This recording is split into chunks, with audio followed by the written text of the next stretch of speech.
FTP நேயர்களுக்கு வணக்கம். நம்மோட வம்சி அவர்கள் இணைந்திருக்கார். வணக்கம். வணக்கம் சதீஷ்.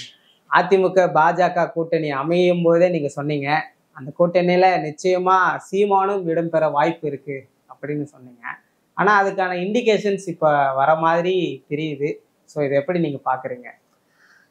இண்டிகேஷன்ஸ் எப்படின்றத ஃபர்ஸ்ட் நான் எக்ஸ்பிளைன் பண்ணிடுறேன். இது நீங்க ரெண்டு இது எடுத்துக்கோங்க. இப்போ சீமான் திரு எடப்பாடி பழனிசாமிக்கு 2024 அவர் பிறந்த நாளுக்கு வாழ்த்து செய்தி என்ன போட்டிருக்காருன்னா, எதிர்கட்சி தலைவரும் முன்னாள் முதலமைச்சருமான அதிமுக பொதுச்செயலாளர் எடப்பாடி பழனிசாமி பிறந்தநாள் வாழ்த்துக்கள். Formal straight precise.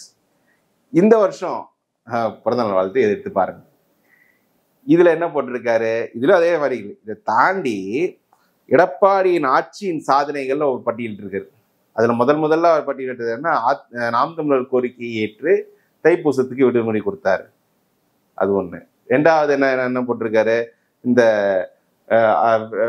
பாதுகாக்கப்பட்ட வேளாண் மண்டலம் அமைப்பது, அப்புறம் மாணவர்களுக்கு 7.5% இடஒதுக்கீடு, அதுக்கப்புறமா 11 மெடிக்கல் காலேஜ் கொண்டு வந்து, இதெல்லாமே எடப்பாடிக்கு சாதனை சொல்லி எடப்பாடிக்கு போட்டிருக்காரு.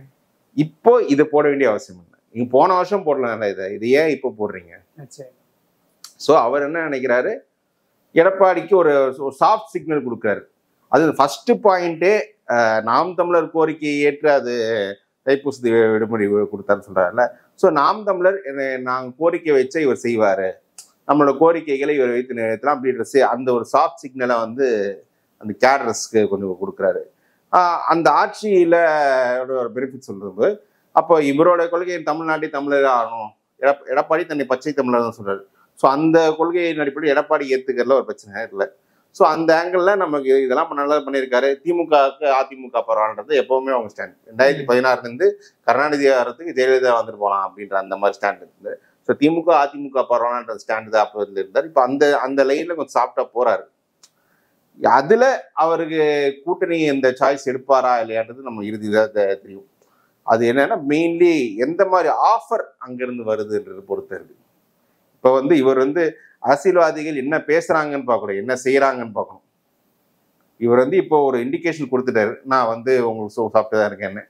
இப்போ அந்த ஆஃபர் அதிமுக என்ன மாதிரி ஆஃபர் கொடுக்குது, பாஜகவை தாண்டி பாஜகவே இருக்கும்போது இவருக்கு இப்போ எந்த மாதிரி ஆஃபர் கொடுக்குறாங்கன்னு அது பொறுத்து தான் இருக்கு.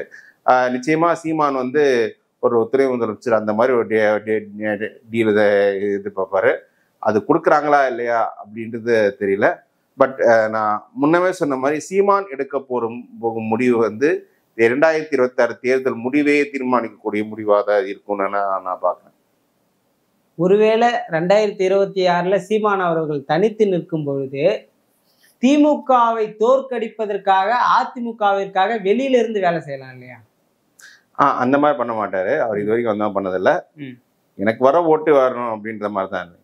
இப்பவே அவர் போறாருன்னா விஜய் உடைய ஸ்டாண்ட் எப்படின்றது அவருக்கு ஒரு உள்ளுக்குள்ள ஒரு அச்சம் இருக்கு. விஜய் கரெக்டா தன்னை பொசிஷன் பண்ணிட்டாருன்னா தன் பின்னால் இருக்கும் இளைஞர்கள் பெரும்பாலும் விஜய் பின்னாடி போவாங்கன்ற ஒரு அச்சம் அவர் உள்ளுக்குள்ள வந்துருச்சு. இதுதான் பேஸே. ஏன்னா இப்போ ஒரு கட்சி ஆரம்பிச்சு வாக்கு வங்கி நிரூபிக்காத ஒருவருடன் கூட்டணின்னு வெளிப்படையா அறிவித்தார். விஜய் அதை பத்தி பேசாத போது வெளிப்படையா கூட்டணின்னு அறிவிக்கும் போதே அப்போனா விஜய் ஒரு அரசியல் சக்தி அவரா பாக்குறாரு. அதுவும் இவரோட வாக்குகள் அந்த பக்கம் போகுன்ற அச்சம் உள்ள வந்துருச்சு. ஸோ அதுதான் விஜய் எப்படி ஒழுங்கா பொசிஷன் பண்ணிட்டாருன்னா அவருக்கு அதுக்கப்புறம் பின்னாடி எப்படி இருக்கும். ஒருவேளை நம்ம 8ன்றது 10, 12 போச்சுன்னா பிரச்சனை இல்லை. 8ன்றது 6 நாளும் வந்தா என்ன பண்றது? அப்போ இந்த 8க்கே உண்டான ஒரு சீட்டை வாங்கி சீட் கன்வர்ஷன் பண்ற வேலை போன்ற அந்த ஒரு டிசிஷன் எடுத்த மாதிரி தெரியுது. இது பட் இன்னமும் நான் சொல்றேன், இதுவும் அவர் ஃபைனல் முடிவு தேர்தல் இருக்கிறதுல எடுப்பாருன்னு நான் நினைக்கிறேன். அதுவரை எப்படி ஆழம் பார்த்துட்டே இருப்பார், எப்படி ரெஸ்பான்ஸ் வருது, கேடரஸ் எப்படி ரெஸ்பாண்ட் பண்றாங்க, மீடியா எப்படி ரெஸ்பாண்ட் பண்றாங்க, மக்கள் எப்படி ரெஸ்பாண்ட் பண்றாங்க அப்படின்னு பார்த்துட்டு அங்க என்ன ஆஃபர் கிடைக்குது. நம்ம அவர் 2011 விஜயகாந்த் உடைய எக்ஸ்பீரியன்ஸ் நல்லாவே இருக்கு. அது பாடம் படிச்சிருப்பார். விஜயகாந்த் இன்னைக்கு அன்றைய தினம் இந்த மாதிரி ஒரு டிசைடிங் ஃபேக்டர் இந்த பொசிஷன்ல இருந்தார். விஜயகாந்த் தனிச்சுதான் போட்டு இருந்தாரு. அவர் ஜெயலலிதா சேருவாரா மாட்டாரா அப்படின்ற அந்த ஒரு மாதிரி டேலமா இருந்துச்சு. திமுக அவர் சேர்ற மாதிரியே சில விஷயங்கள் பண்ணாங்க. அது தவறான நகர்வு. அவரும் சேர்ந்தவொடனே ஜெயலலிதா அதிகாரத்தை கொண்டு வந்துட்டாங்க. அவர் 26 எம்எல்ஏக்கள் ஜெயிச்சு எதிர்கட்சி தலைவர் ஆயிட்டார். ஆனா அதுக்கப்புறம் ஜெயலலிதா எப்படி அவர் ட்ரீட் பண்ணாங்கிறத சீமான் நல்லா தெரியும். சட்டமன்றத்துல அவர் எதிர்த்து பேசுனது, நீங்க வந்து உங்களுக்கு திராணி இருந்தா ஜெயிச்சு காட்டுங்க அப்படின்னு பேசுறது, அந்த மாதிரி அவர் டீஸ் பண்ற மாதிரி, அவர் ஈகோ ஹர்ட் பண்ற மாதிரி சில ஆக்ட் பண்ணாங்க. எம்எல்ஏக்கள் இருக்குது இதுன்னு, இதெல்லாம் எடப்பாடியும் செய்வார், இதுவும் சீமானுக்கு தெரியும். ஸோ அப்படி இருக்கும்போது இது அவர் வந்து நிறைய திங்க் பண்ணி தான் ஒரு டிசிஷன் வரணும். வேற சில ஃபேக்டர்ஸ் இருக்கு, ஒரு தேர்தல் நடத்தினா அதுக்கான ஒரு ஃபண்டிங் அதெல்லாம் கூட ஒரு ஃபேக்டரா இருக்கலாம். ஸோ இதெல்லாம் சீமான் மைண்ட்ல இருக்கும். அவர் வந்து இப்போ இந்த இதன் மூலமாக நான் அதிமுக பாஜக அணியில் சேர வாய்ப்பு இருக்கு அப்படின்னு சொல்றேன். பாஜகவோட நிறைய இண்டிகேஷன் சொல்றாரு. ராகுல் காந்தியோட மோடி சிறந்தவர், மோடி நல்லா பண்றாரு, சில விஷயங்கள் அண்ணாமலை நல்லா பண்ற பாஜக அண்ணாமலைக்குன்னு அவனை பார்த்தோம் அந்த மீட்டிங்ல பேசினது, அதெல்லாம். ஸோ அந்த இண்டிகேஷன் நம்ம கொடுத்துரு. இப்போ நயினார் வந்ததுக்காக வாழ்த்து தெரிவிச்சாரு. ஸோ அந்த ஒரு இப்போ நயினார் பச்சை தமிழர், எடப்பாடி பச்சை தமிழர், ஸோ இந்த ஒரு ஐடியாலஜிக்கு இது எந்த ஒரு ஹர்ட் ஆகாது. ஸோ இந்த அணியில் அவருக்கு சேர்ந்தால் தனக்கு ஒரு இது இருக்குன்னு. பட் என்ன பிரச்சனைன்னா அதிமுக பாஜக நாம் தமிழர், ஸோ அந்த அணியில 3வது கட்சியை தான் போய் சேருவாங்க. அது வந்து சீமானை எப்படி அது ஏத்துப்பாரு, அவர் ஒரு அன்னைக்கு எப்படி ஏத்துப்பாருன்னு தெரியல. ஏன்னா ஒரு 2வது கட்சி, இப்போ விஜயகாந்த் 2014 சேர்ந்து 2வது கட்சியை சேர்ந்தார், அது வச்சல. இப்போ இது 3வது கட்சியா சேரும்போது நம்ம ஒரு முதலமைச்சர் வேட்பாளர் நம்ம ப்ரொஜெக்ட் பண்ணி நம்ம வந்து 3வது கட்சியை சேர்ந்தது வந்து அது எப்படி நம்ம தொண்டர்கள் ஏற்றுப்பாங்களா அப்படின்ற அந்த ஒரு இதுவாக இருக்கும். அது மட்டும் இல்லை, விஜய் உடைய ஸ்டாண்ட் தான் முன்ன. விஜயோட ஸ்டாண்ட் எப்படின்னு, ஒருவேளை விஜயே வந்து கூட்டணி போயிட்டாருன்னா அப்ப சீமான் வந்து அதுக்கு மேலே அந்த கூட்டணி ட்ரை பண்ண மாட்டார், தனிச்சு போடுறார். தன்னுடைய எட்டை உயர்த்தி காட்டலாம் நம்பிக்கை அவருக்கு வந்துடும். அது விஜய் எப்படி நிற்பாருன்ற அது ஒரு கிளாரிட்டி தெரியாதனால்தான் இப்போ வந்து அதிமுக நாம் தமிழர் கேட்டஸ் யாரை கேட்டாலும் விஜய் 1% வாக்கு இருக்கு, விஜய்க்கு இவ்வளவு 15%, விஜய்க்கு வந்து எங்கேயும் ஓட்டே கிடையாது, 234 கேண்டிடேட் போட மாட்டாரு அப்படி இப்பவே ஜோசின் சமஸ்கர் சொல்லிட்டு இருக்காங்க. இதே ஆட்கள் தானே ஒரு வருஷம் முன்னாடி விஜய் கூட்டணி சேரணும்னு சொன்னாங்க. அந்த ஒரு விஜய் ஃபேக்டர் தான் ஒரு மனசுக்குள்ள ஒரு ஃபியரை ஏற்படுத்தி எடப்பாடி கிட்ட போயிட்டு இருக்குன்னு போய் சேர்த்து நினைக்கிறேன். எடப்பாடி ஒரு வில் பவரோட தான் அதை சீமானை ஹேண்டில் பண்ணுவார். தாவேகா கூட்டணி அமைவதற்கு முன்பாகவே எடப்பாடி வந்து வியூகமா சில விஷயங்களை முடிவு பண்ணி தான் பாஜகவோட கூட்டணி அமைச்சாரு, இது சரி வராது போல அப்படின்னு. ஆனா திரும்பவும் சீமான் தவறு செஞ்சிடுவாரோ அப்படின்ற ஒரு பார்வை இருக்குல்ல. இப்ப தாவேகா கூட்டணின்றது, அதிமுக தாவேகா கூட்டணின்றது பிராக்டிக்கலி பாசிபிள் கிடையாது. கொஞ்சம் அரசியல் களத்துல இருக்கவங்க போது டிசிஷன் மேக்கிங் இருக்கவங்க தெரியும். வாக்கு வங்கி நிரூபிக்காத ஒருத்தருடன் எந்த ஒரு எஸ்டாப்ளிஷ் பார்ட்டியும் கூட்டணி வைக்காது. அது வந்து அப்பனா அந்த தன்னோட வாக்கு எடுத்து கொடுக்குற மாதிரி தான் இருக்கும். இப்போ வந்து ஜனசேனா உதாரணம் எடுத்துக்க, பவன் கல்யாண் கட்சி 2014 கட்சி தொடங்குறாரு. கட்சி தொடங்கின முதல் தேர்தலையே வந்து போட்டியிடலை. சந்திரபாபு நாயுடு பாஜக கூட்டணிக்கு வந்து நிபந்தனை ஏற்றாது, போட்டியிடாமலே பிரச்சாரம் பண்ணி கொடுக்குறாரு. அதுக்கப்புறம் கட்சி பண்ணி கொஞ்சம் கட்சி வளர்க்குறாரு. 19 தனித்து போட்டியிடுறாரு. அன்னைக்கு போட்டியிடும்போது சந்திரபாபு நாயுடு தனித்து போட்டிட்டு ஒரு வாக்கை நிரூபித்துட்டு சந்திரபாபு நாயுடு தோத்து போய் கிடக்கிறார். ஸோ தோத்து போன இந்த 2 பேரும் சேர்ந்து 24 அந்த வாக்குகளுக்கான சீட்டை வாங்கிட்டு ஆட்சிக்கு வராரு. அதை வச்சு இப்போ நீங்க அதிகாரத்தை வாங்கிருக்கு. அப்போ அதனால நீங்க வாக்கு வங்கி நிரூபிக்காத வரை அவர் நீங்க கூட்டணி விஜய்க்கு போக முடியாது. எடப்பாடிக்கு வந்து வேற ஆப்ஷன் இல்லைன்னா எடப்பாடி கட்சி இருக்கும் சிறப்பு முயற்சி எடுத்திருப்பாங்க. எடப்பாடி அது பெருசா முயற்சி எடுத்திருப்பாரு நான் நம்பல. அவர் வந்து ஒரு ரொம்ப பிராக்மேட்டிக் அண்ட் பொலிட்டீஷியன். எதுவுமே விஜயே ஓவர் டிமாண்ட் வச்சிருப்பாரு. துணை முதலமைச்சர் கேட்கும்போது நீங்க வாக்கு வங்கி நிரூபிக்கல, இவங்க வாட்டு வருமா வராதே தெரியாது. இப்படி இருக்கும்போது விஜய் நம்ம போறதுக்கு அதுக்கு பசங்க பாஜக கிட்டே போயிருக்கலாம். சண்டைக்காரன் காலில் வந்து சாட்சிக்காரன் காலில் வந்து சண்டைக்காரன் காலில் விழுந்துடலாம் அப்படின்ற அந்த முடிவு எடுத்தா பாஜக போகணும். பாஜகவும் இவருக்காக அண்ணாமலையை தள்ளி வச்சிருக்காங்க. அதுவே ஒரு எடப்பாடிக்கு பெரிய வெற்றி தான்.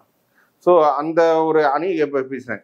அடுத்து சீமானை வந்து அந்த அணியில கொண்டு வரது எப்படி என்ற அந்த முயற்சி பண்ணும்போது எடப்பாடியும் கொஞ்சம் வெயிட் அண்ட் வாட்ச் கேம் தான் பண்ணுவார்.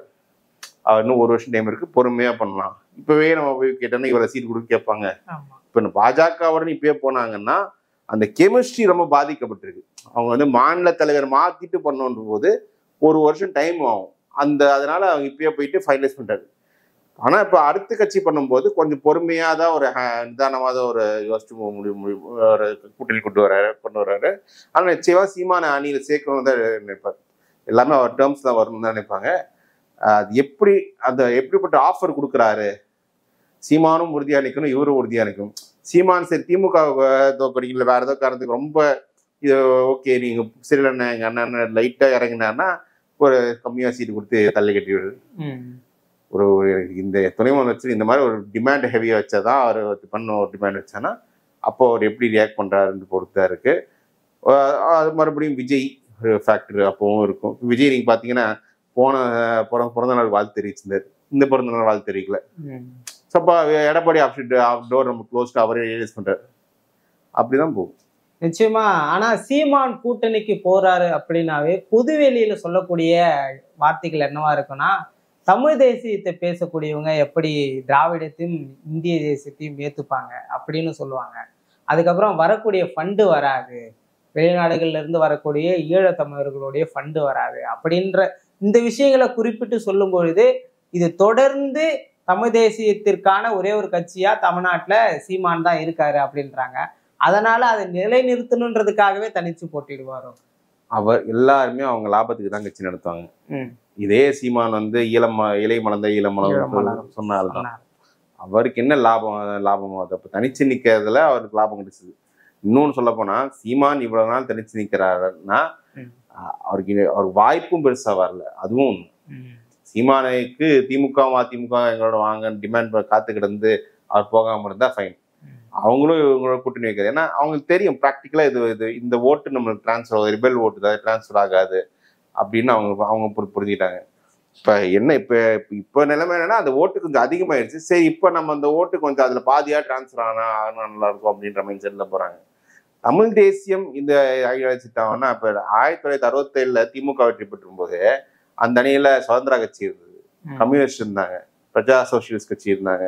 அப்புறம் அன்னைக்கு நாம் தமிழர் இப்போ ஆதித்தனார் போன்றவங்க, மாப்ப சுப்பிரமணியன் போன்றவங்க, தமிழ் தேசியம் போன்றவங்க எல்லாம் இவங்கெல்லாம் காமராஜை வீழ்த்தவன் ஆன்டி காமராஜ் ஆன்டி காங்கிரஸ்ன்ற ஒரு ஒற்றை புள்ளியில இருந்து நம்ம எல்லாமே ஒண்ணுதான் நம்ம காமராஜ் தோக்கடிச்சு மற்ற இது பேசிக்கலாம் அப்படின்னு சொல்லிட்டு அவங்க ஒண்ணாங்க.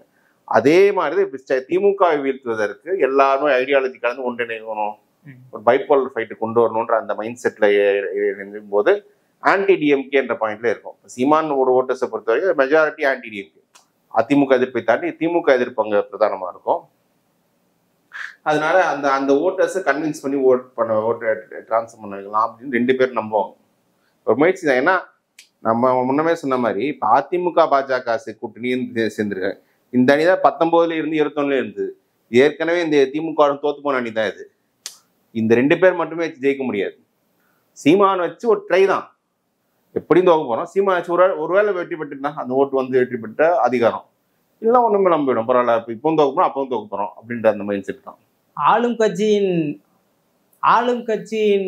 என்ன சொல்லுங்க, அரசாங்கத்தின் ஆன்டி இன்கம்பன்சிக்காக ஒரு சில கட்சிகள் ஒன்றிணைந்து ஆளுங்கட்சியை தோற்கடிக்கலாம் அப்படின்னா அது கொள்கையில்லா கூட்டணியாகத்தானே அமையும். மெட்டீரியல் பாலிடிக்ஸும் கொள்கைக்கு சம்பந்தம் கிடையாது. நான் 67 உதாரணத்தை சொல்றேன். 67 அன்னைக்கு திமுக அமைத்த கூட்டணியில கொள்கை கிடந்து பல கட்சிகள் உள்ள இருந்தாங்க. நிச்சயமா. ஏன்னா காங்கிரஸை வீழ்த்தணும்னு நினைச்சதுக்கு காரணம் அங்க பார்ப்பனிய ஆதிக்கம் அதிகமா இருந்தது, ஊழல் அதிகமா இருந்தது, தமிழர்களுக்கான முக்கியத்துவம் இருக்காம இருந்த காரணம். காமராஜர் இப்ப பவர்ஃபுல் லீடரா இருந்தா காமராஜ் எதிர்ப்புன்ற காங்கிரஸ் வேண்டான்ற புள்ளியில எல்லா ஓட்டும் ஒரு இடத்துல வரணும்னு. அதே மாதிரி இன்னைக்கு திமுக வேண்டாம் ஸ்டாலின் வேணாம் நினைக்கிறவங்க ஓட்டுல ஒரே ஒரு புள்ளியில் இணையணும் அப்படின்ற மாதிரிதான் அவங்க நினைப்பாங்க. அந்த ஸ்ட்ராட்டஜி எடுத்து தான் போவாங்க. அதுல எல்லாருக்கும் அவங்கவுங்க பலத்துக்கு ஏற்ற ஒரு லாபத்தை சம்பாதிக்கணும் தான் நினைப்பாங்க. பாஜகவும் அதை நினைப்பாங்க, சீமானும் அதை நினைப்பாங்க, அதிமுகவும் அதிமுக கேஸ்ல ஒரு படிமே அவங்க அதிகாரம் கிடைக்கணும் அப்படின்ற அந்த புள்ளி தான் இருப்பாங்க. சீமான் இணைவதன் மூலமா என்ன ஒரு அதிமுக என்ன பேசிக்கணும்னா, அதிமுக கண்டெஸ்ட் பண்ற சீட்டே 140 கம்மியா தான் இருக்கும். எட்டாயில சீட்டு. ஏன்னா இப்ப சீமான் சேர்த்து இது பாமகவும் சேர்க்கணும்னு நினைப்பாங்க. இவங்க இது எல்லாம் போய் 140 சீட் கம்மியா தான் அவங்க நிக்கிற மாதிரி இருக்கும். அப்ப 140 சீட்டு கம்மியா நிற்கும்னா உங்களுக்கு மெஜாரிட்டி கிடைக்குமா, தனி மெஜாரிட்டி கிடைக்குமான்ற அது ஒரு பெரிய கேள்வி வரும். அந்த ஒரு காம்ப்ரமைஸ் பண்ணி தான் அவங்க வருவாங்க. அதுதான் எப்படி அந்த ஏன்னா அலையன்ஸ் ஃபார்ம் ஆயிடுச்சு. அந்த சீட் ஷேர் இங்கே எப்படி பண்ணுவாங்கன்றது அப்போ சேலஞ்சிங்கான இது. ஏன்னா எடப்பாடியை பொறுத்தவரை அவர் எப்பவுமே சீட் ஷேரிங்ன்றப்ப ரொம்ப டஃப்பாக தான் இருந்திருக்காரு. அவ்வளோ ஈஸியாக சீட்ஸ் எல்லாம் இன்னொருத்தர் கொடுக்கக்கூடிய நபர் கிடையாது. எப்படி இந்த பார்ட்டிஸ் ஹேண்டில் பண்ணுறாங்கன்ற பொறுத்து இருக்கு. அது சீட்டை பொறுத்து தான் இப்போ சீமான் போன்ற அளவு தெரியும். அது ஆஃபர் கிடைச்சப்பறம் போகலாம் அப்படின்ற மைண்ட் செட்டில் அவர் இருப்பார். அதிகபட்சமான கூட்டணி சேருவதும் தோல்வியை சந்திக்கிறதுக்கு ஒரு காரணமாக கூட இருக்காங்க. இப்ப வேற வழி இல்ல, தொடர் தோல்வியில இருக்காங்க. கூட்டணி இப்ப எல்லாம் ஒரு பெரிய ரெயின்போ அலையன்ஸ் ஃபார்ம் பண்ணாதான் அவர் தான் மெகா கூட்டணி அமைப்போம் அப்படின்னு சொல்லிட்டு இருக்காருல்ல. இப்ப மெகா கூட்டணி அமைத்தால் தான் வீழ்த்த முடியுன்ற மாதிரி நிலை இருக்கு. அதை நோக்கிதான் அவருக்கு பயணிக்கணும்.